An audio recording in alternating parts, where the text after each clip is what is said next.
In clear defiance of the Federal Reserve, using the provisions of the Constitution, Missouri is making a big step towards not only recognizing gold and silver as legal tender, but another twist on it all that sends the most powerful message yet against the feds. Let's talk about it as we explore.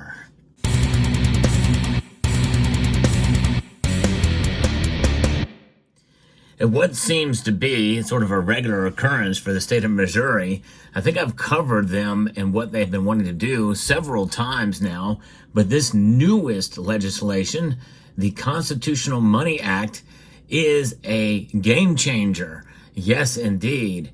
And I'll get into that in a moment. Let's get into exactly what some of the details are here in this piece as presented to us by the 10th Amendment Center. Two bills filed in the Missouri Senate would officially recognize gold and silver as legal tender, eliminate state capital gains taxes on both, and wait for it, to ban support for any federal confiscation schemes. Boom!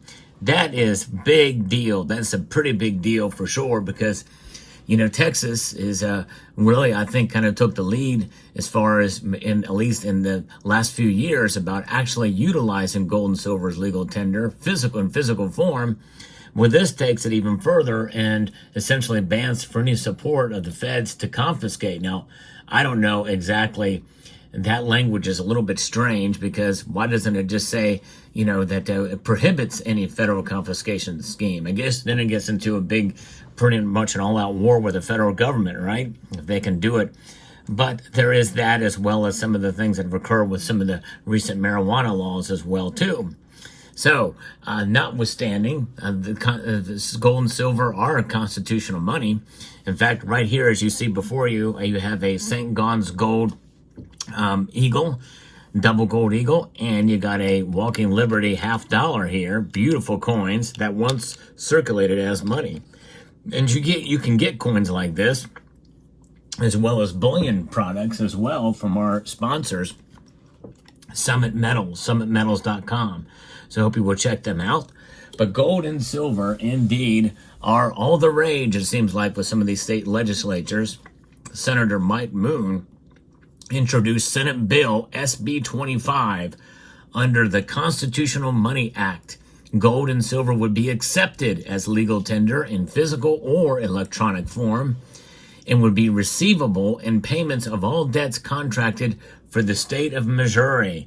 Indeed, this makes it pretty much equal with and on par with what Texas is doing and what has been proposed in Florida recently, although that's not been introduced yet as legislation in Florida from what I understand. But nonetheless, this is a pretty big deal. The state would be required to accept gold and silver for the payment of public debts. Private debts could be settled in gold and silver at the party's discretion.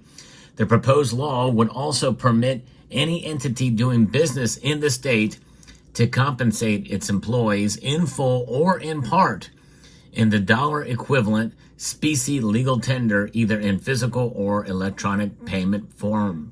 This is pretty wild, and also keeps in line with some of the technology, which I know some of us, when we think about digital gold and silver, it kind of makes us nervous.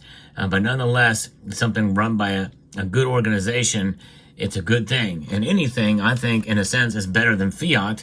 That's for sure. We know this is a losing proposition. These state legislatures know that. And this is why a lot of these stuff has become law in recent years. The sound money revolution is what I'm calling it. And this is another step in that direction, which is quite profound. The director of the Department of Revenue would be tasked with promulgating rules on the methods of acceptance of specie legal tender as payments for any debt, tax, fee, or obligation owed. The passage of SB 25 would make Missouri the sixth state to recognize gold and silver as legal tender, as they always should have been doing. Utah led the way, reestablishing constitutional money in 2011. Wyoming, Oklahoma, Arkansas, and Louisiana have since joined. Senator Rick Bratton introduced Senate Bill 194 with similar provisions. Additionally, it would ban the state from accepting central bank digital currency. And that's a good thing too. And we've seen some of that as well as in other states and other legislative initiatives. That's good news.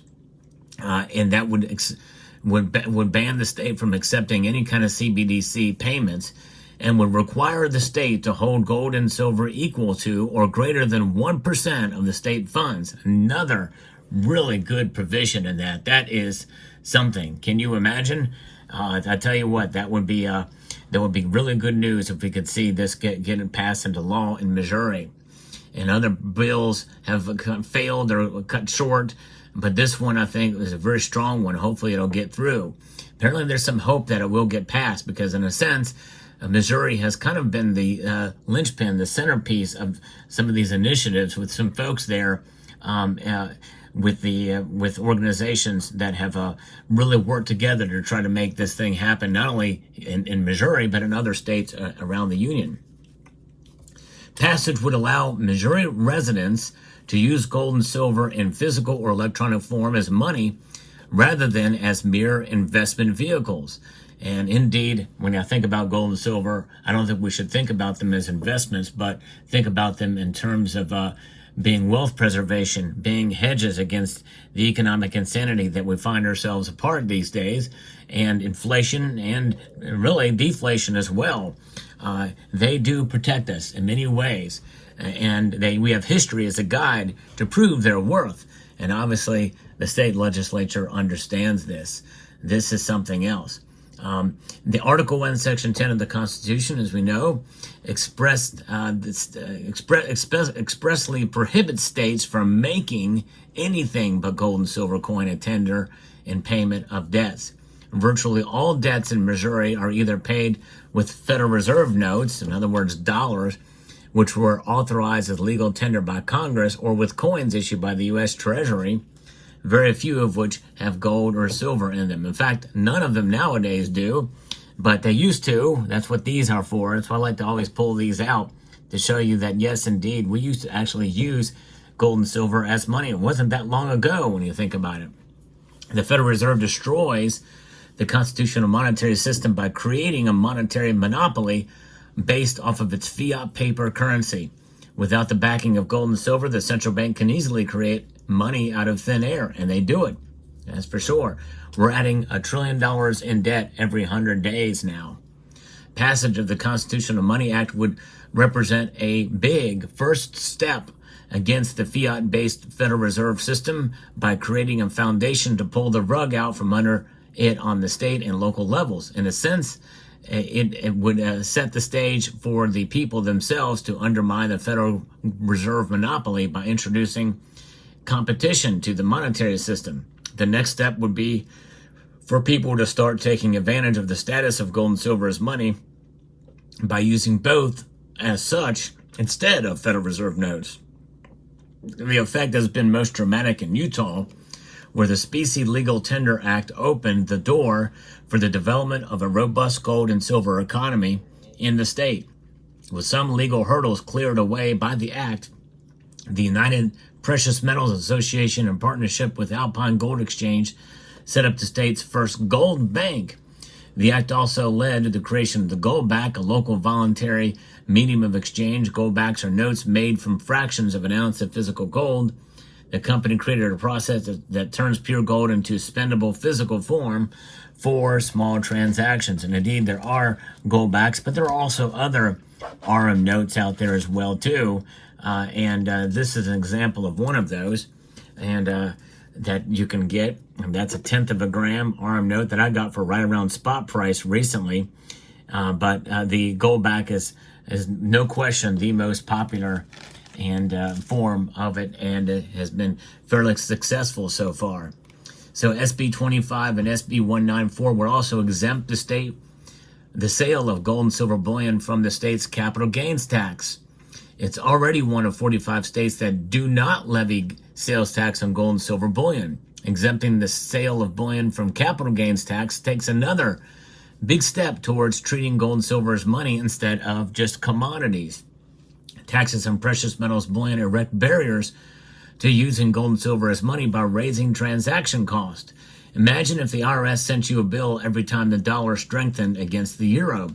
This effectively is what capital gains taxes on gold and silver do. As the precious metal prices go up due to the devaluation of the dollar, the government levies a tax on you. It is essentially a tax on the superior performance of gold and silver as money.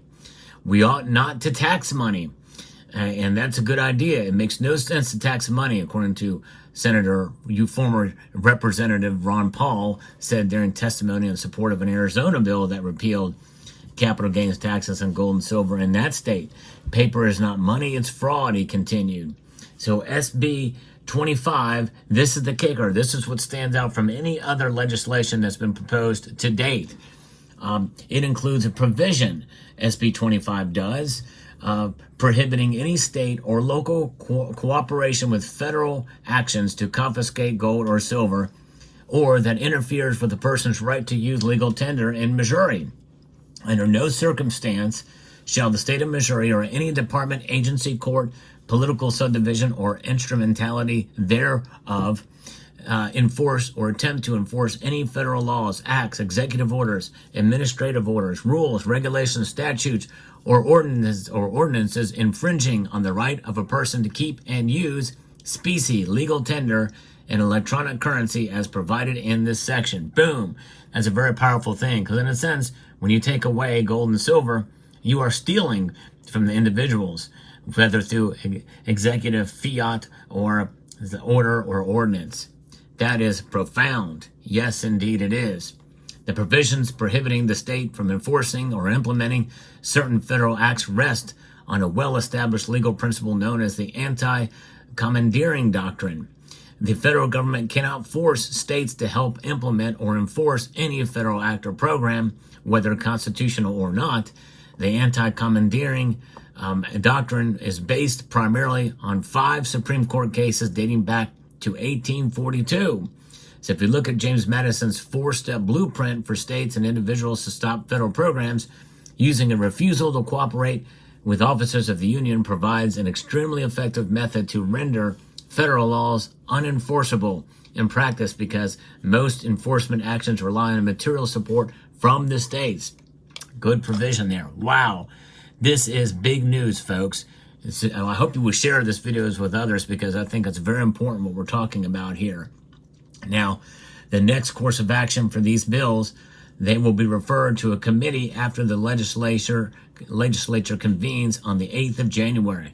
So we're going to pay close attention to these. This channel is the only channel that has been consistently and been paying attention to and reporting on this news on every chance I get. I like to report on this news, because the revolution of sound money is so important, and I hope it will encourage you to continue to hold on and to press on with gold and silver. So there you have it. Let me know what your thoughts are down in the comment section below. Hope you found this video informative, insightful, and educational. And I would like to extend a multitude of gratitude to you all for taking the time to watch, and encourage you to please rate, share, comment, and subscribe.